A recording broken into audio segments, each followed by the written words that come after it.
ராமாயணம் உண்மையிலே நடந்ததா இல்ல வால்மீகியால எழுதப்பட்ட கற்பனை கதையா? ராமனை கடவுளை தான் பார்க்கறாங்க. ஆனா ராமன் மனிதனா பிறந்தார்ன்றதுதான் ஆக்சுவல் ஃபேக்ட். அப்போ ராமன் மனிதனா பிறந்தார் அப்படின்னா அப்போ ராமாயணம் நடந்தது உண்மைதானே? அப்படி பார்த்தா மகாவிஷ்ணு கூட தான் கடவுள். ஆனா மகாவிஷ்ணுக்கு அப்படி எந்த கதையுமே கிடையாது. ராமனுக்கு ராமாயணம் இருக்கு, அதனால நாம கடவுளா வணங்குறோம். ஆனா மகாவிஷ்ணுக்கு அப்படி எந்த கதையுமே இல்லையே. அப்போ மகாவிஷ்ணு ஏன் கடவுள் ஆனாரு? மகாவிஷ்ணு தான் ராமனா அவதாரம் எடுத்தாருன்றது அடுத்த கான்செப்ட். பட் ரெண்டு பேரையும் தனித்தனியா பிரிச்சு பார்த்தோம்னா மகாவிஷ்ணு கடவுள் அண்ட் ராமன் மனிதன். ஒரு மனுஷன் எப்படி உண்மையா நேர்மையா நியாயமா வாழணும்ன்றதுக்கு எடுத்துக்காட்டாதான் மகாவிஷ்ணு ராமனா அவதரிச்சாருன்றது இதிகாசம். ஓகே, அதெல்லாம் அப்படி இருக்கட்டும். இப்போ ராமாயணம் உண்மையிலேயே நடந்ததா இல்ல கட்டுக்கதையான்றதுதான் நாம பேச போகும் முக்கியமான கண்டென்ட். ஸோ அதெல்லாம் உண்மையிலேயே நடந்ததா இல்லையான்றதை இந்த வீடியோல டீகோட் பண்ணிடலாம். அதுக்கு முன்னாடி நீங்க நம்ம சேனல் இது வரைக்கும் சப்ஸ்கிரைப் பண்ணலன்னா இப்போ சப்ஸ்கிரைப் பண்ணிடுங்க. அப்படியே பக்கத்தில் உள்ள பெல் ஐகானை கிளிக் பண்ணி ஆல்னு கிளிக் பண்ணிடுங்க. அப்பதான் அடுத்தடுத்து போடக்கூடிய வீடியோஸ் நீங்க இமீடியட்டா பார்க்கலாம்.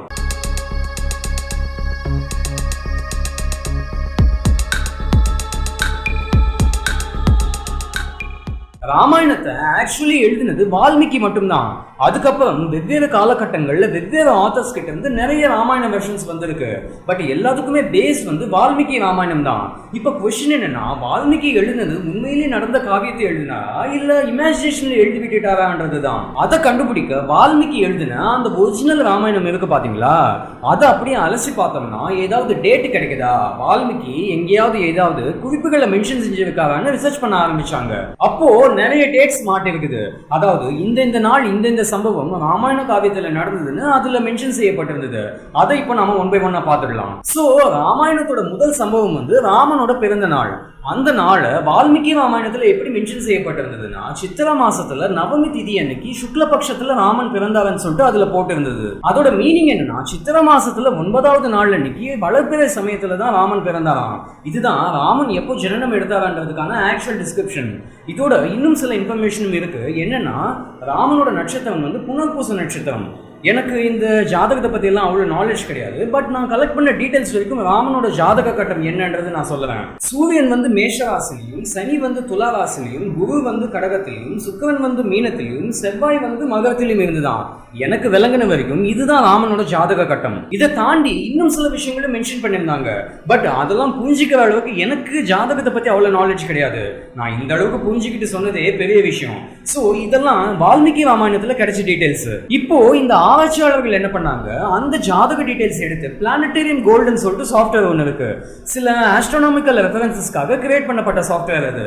அதுல இந்த ஜாதக டீடைல்ஸை ஃபீட் பண்ணாங்க. அதை ப்ராசஸ் பண்ணி பார்த்து ராமனோட பிறந்த நாளையும் பிறந்த டைமையும் ஃபைனலி கண்டுபிடிச்சிட்டாங்க. சோ ராமனோட கன்ஃபார்ம் செய்யப்பட்ட date of birth, time of birth என்னன்னு பாத்தீங்கன்னா 10th January 5114 BC மதியம் 12 மணிக்கு, அதாவது 12:30 PM. அந்த வால்மீகி ராமாயணத்துல ராமனோட தம்பி பரதனை பத்தின டேட்டாவும் இருக்கு. அந்த டேட்டாவை அந்த சாஃப்ட்வேர்ல ஃபீட் பண்ணப்ப வந்த டீடைல்ஸ் என்னன்னா 11th January 5114 BC and time காலங்காத்தால 5:30 மணிக்கு. சோ எக்ஸாக்டா 15 மணி நேரம் ராமனை விட பரதன் சின்னவன். இதுல நமக்கு செம்மையான டவுட் ஒன்று வரலாம். என்னன்னா, ராமன் 10th January தான் பிறந்தார் அப்படின்னா இந்து கேலண்டர் படி ராமனோட பிறந்த நாளான ராமநவமி எதுக்காக மார்ச் கடைசியிலயோ இல்ல மிட் ஏப்ரல்லையோ வருது? ஜனவரி மாசத்துலயே வரணும் இல்லையா? பட் அப்படி ஏன் வர மாட்டேங்குது? அதுக்கு காரணம் என்னன்னா, இந்த கான்செப்ட் பிரிசிஷன் ஆஃப் ஈக்வினாக்ஸ்னு சொல்வாங்க. சோ அந்த கால்குலேஷன் படி 72 ஆண்டுகளுக்கு ஒரு தடவை ஒரு நாள் அட்ஜஸ்ட் ஆயிடுமா. அதை கால்குலேட் பண்ணோம்னா இப்படி சென்டர் பாயிண்ட்ல இருந்து ஜீரோல இருந்து இப்படி 1 2 3 போனா 2024ல நாம இருக்கோம். இப்படி ரிவர்ஸ்ல 1 2 3 போனா 5114 BCல ராமன் பிறந்தாரு. சோ அந்த 2024 பிளஸ் இந்த 5114 ஆட் பண்ணோம்னா 7138 இயர்ஸ். ஆர்கியாலஜிக்கல் ரெக்கார்ட்ஸ் படி ராமன் வாழ்ந்தது 7000 ஆண்டுகளுக்கு முன்னாடின்னு சொல்லுவாங்க. சோ 7138 டிவைடட் பை 72ன்னு போட்டா 99 தடவை, அதாவது 99 நாட்கள் அந்த 7138 ஆண்டுகளா அட்ஜஸ்ட் ஆயிருக்கு. 99 நாட்கள்னா அப்ராக்சிமேட்லி 3 மாசம். ராமன் பிறந்த ஜனவரி 10ல இருந்து இந்த 3 மாசத்தை ஆட் பண்ணோம்னா ஏப்ரல் மாசம் வந்துடும். இப்படிதான் மார்ச் கடைசியில இருந்து மிட் ஏப்ரலுக்குள்ள ராமநவமி வருது. இதுதான் அந்த கால்குலேஷன். சோ அந்த கால்குலேஷன் படி 7000 ஆண்டுகளுக்கு முன்னாடி ராமநவமி ஜனவரி மாசம் தான் செலிப்ரேட் பண்ணாங்க. இன்னையிலிருந்து ஒவ்வொரு 72 வருஷத்துக்கும் ஒரு நாள் ஆட் ஆகிக்கிட்டே போகும். அப்படி அடுத்த 7000 5000 ஆண்டுகள் கழிச்சு, அதாவது இப்போ 2024, நான் சொல்றது 9024 காலகட்டத்தில் இன்னொரு 3 மாசம் ஆட் ஆகி ஜூன் கடைசியிலிருந்து ஜூலை மிட்டுக்குள்ள ராமநவமியை செலிப்ரேட் பண்ணுவாங்க.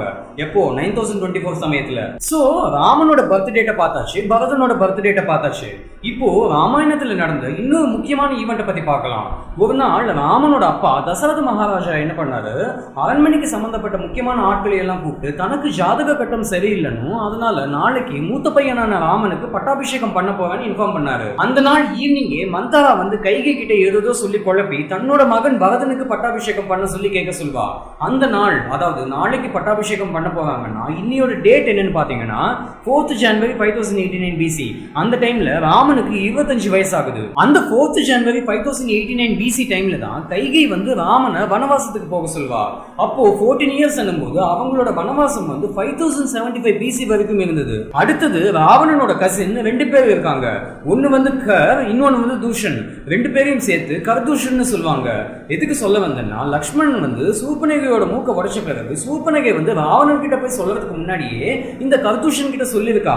அப்போ அவங்க 2 பேரும் தேடி வந்து ராமன் கிட்டையும் லக்ஷ்மண் கிட்டையும் யுத்தம் செஞ்சாங்க. அந்த யுத்தம் நடந்த நாள், அதாவது ராமனும் லக்ஷ்மணும் அந்த கர்தூஷனோட ஃபைட் பண்ண நாள் வந்து 7th October 5077 BC. சோ அந்த வனவாசத்துல 12 வருஷம் வரைக்கும் ராமனும் லக்ஷ்மணும் சீதாதேவியும் எந்த பிரச்சனையும் இல்லாம தான் ஸ்பெண்ட் பண்ணிருக்காங்க. அந்த 13வது வருஷத்துல தான் சூர்பனகையோட பிரச்சனை ஸ்டார்ட் ஆகிருக்கு. அந்த டைம்ல ராமனோட வயசு வந்து 37. அடுத்து அந்த 14வது வருஷத்துல தான் ராவணன் வந்து ராமன் கையால கொல்லப்பட்டான். அந்த டைம்ல ராமனுக்கு 38 வயசு ஆகுது. அடுத்தது இந்த வானர சேனைகளோட வானர மன்னன் வாலியை பின்னாடியிலிருந்து அம்பு விட்டு ராமன் வாலியை கொன்னது எப்பன்னு பாத்தீங்கன்னா ஏப்ரல் 3ஆம் தேதி 5076 BC. இந்த வாலியோட வைஃப் தாரா இருக்கா பாத்தீங்களா, அந்த தாராக்கு சம்பந்தப்பட்டு நிறைய விஷயங்கள் நடந்திருக்கு. அதை பத்தி இந்த பஞ்சகன்யா வீடியோல எக்ஸ்பிளைன் பண்ணிருக்கேன். அடுத்தது அனுமன் வந்து சீதாதேவியை தேடிக்கிட்டு இலங்கைக்கு போன முதல் நாள் எதுன்னு பாத்தீங்கன்னா 12th September 5076 BC. வாலி செத்து போன பிறகு வாலியோட தம்பி சுக்ரீவன் வந்து நிரந்தர மன்னன் ஆயிட்டான். இதுல நீங்க நோட்டீஸ் பண்ணீங்கன்னா சுக்ரீவன் மன்னன் ஆனதுல இருந்து அனுமன் இலங்கைக்கு போக வரைக்கும் 4 மாசம் வித்தியாசம் இருக்கு. அதாவது ஏப்ரல் மாசத்துல வாலி செத்து போயிட்டான் அண்ட் சுக்ரீவன் மன்னன் ஆயிட்டான். அனுமன் இலங்கைக்கு போனது செப்டம்பர் மாசத்துல. எதுக்குடா அந்த 4 மாசம் கேப்னு நமக்கு தோணலாம்.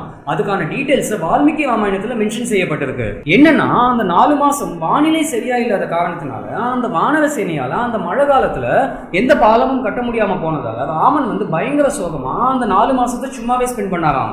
எப்படா இந்த 4 மாசம் முடிஞ்சு வெயில் காலம் வரும்னு காத்துக்கிட்டு இருந்தாராம். இந்த டீடைல அந்த வால்மீகி ராமாயணத்துல மென்ஷன் பண்ணிருக்காங்க. சோ அந்த 4 மாசத்தோட டேட்ஸ் மேட்ச் ஆயிடுச்சு. அனுமன் இலங்கைக்கு ரீச் பண்ணது செப்டம்பர் 12 5076 BC. சீதாதேவியை மீட் பண்ணது செப்டம்பர் 13 5076 BC. அகைன் இலங்கையை விட்டு கிளம்பி வந்தது செப்டம்பர் 14 5076 BC. அங்கிருந்து ஒரு வாரம் கழிச்சு, அதாவது செப்டம்பர் 20 5076 BC அப்போ இந்த வானர சேனை வந்து இலங்கைக்கு கிளம்ப ஆரம்பிச்சாங்க. சோ அங்கிருந்து 22 நாட்கள், அதாவது அக்டோபர் 12 5076 BC அப்பதான் ராமனும் லக்ஷ்மணும் அந்த வானர சேனையோட இலங்கைக்கு போனாங்க. அந்த 4 மாசமும் சும்மாவே தான் இருந்தாங்க, பாலத்தை கட்டவே இல்லை. அப்படின்னா அந்த ராமசேது பாலத்தை எப்ப கட்டினாங்க? அது எப்பன்னா அந்த ஒரு வாரம் கேப் இருந்தது பாத்தீங்களா, அந்த 1 வீக் டைம்ல 5 நாட்கள்ல இந்த வானர சேனை வந்து அந்த பாலத்தை கட்டி முடிச்சிட்டாங்க. அடுத்தது ராவனோட பையன் இந்திரஜித்தை லக்ஷ்மணன் யுத்தத்துல வதம் செஞ்சது எப்பன்னு பாத்தீங்கன்னா 24th November 5076 BC அப்போ. சோ இந்த டேட்ஸ் எல்லாம் வச்சு பார்க்கும்போது ராமன் வந்து சீதாதேவியை கூட்டிக்கிட்டு அயோத்தியாவுக்கு வந்த சமயம் ராமனுக்கு 38-39 வயசு இருக்கும். அண்ட் அப்ராக்சிமேட்லி 40 வயசுல ராமனுக்கு லவனும் குசனும் பிறந்திருக்காங்க. சோ அந்த ஆராய்ச்சியாளர்கள் கண்டுபிடிப்பின்படி ராமாயணம்ன்றது கற்பனை கதை கிடையாது, உண்மையிலேயே நடந்த ஒரு ஹிஸ்டாரிக்கல் ஈவெண்ட். அண்ட் இந்த நாள் அன்னைக்கு அந்த சம்பவங்கள் எல்லாம் நடந்ததுன்னு சொன்னாங்க. ராமனை கடவுளா பார்த்தா அது ஆன்மீகம் தெய்வீகம். அதே ராமன் ஒரு மனுஷனா ஜென்மிச்சார்ன்ற ஆங்கிள் பார்த்தா ராமனோட இந்த வயசுல இந்த காலகட்டத்துல இந்த சம்பவங்கள் எல்லாம் நடந்ததுன்றதுக்கான டேட்ஸ் தான் இதெல்லாம். இது எல்லாத்தையும் தாண்டி அதே வால்மீகி ராமாயணத்திலேயே ஒரு குழப்பமான டிஸ்கிரிப்ஷன் ஒன்று இருக்கு.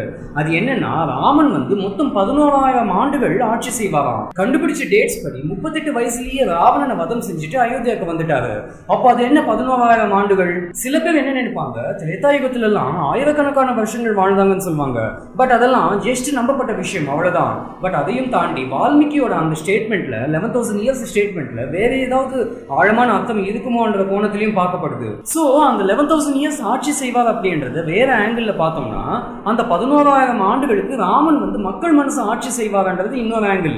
அந்த கோணத்திலேயே எடுத்துக்கிட்டோம்னா அப்போ 11,000 ஆண்டுகள் கழிச்சு ராமன் வந்து மக்கள் மனசுல இருக்க மாட்டாரா? இந்த கேள்விக்கு பதில் வந்து கல்கி புராணத்துல மென்ஷன் செய்யப்பட்டிருக்கு. அதாவது கல்கி புராணத்துல சில டிஸ்கிரிப்ஷன்ஸ் இருக்கு. அந்த டிஸ்கிரிப்ஷன் இந்த கேள்விக்கு பதிலா மேட்ச் ஆகுது.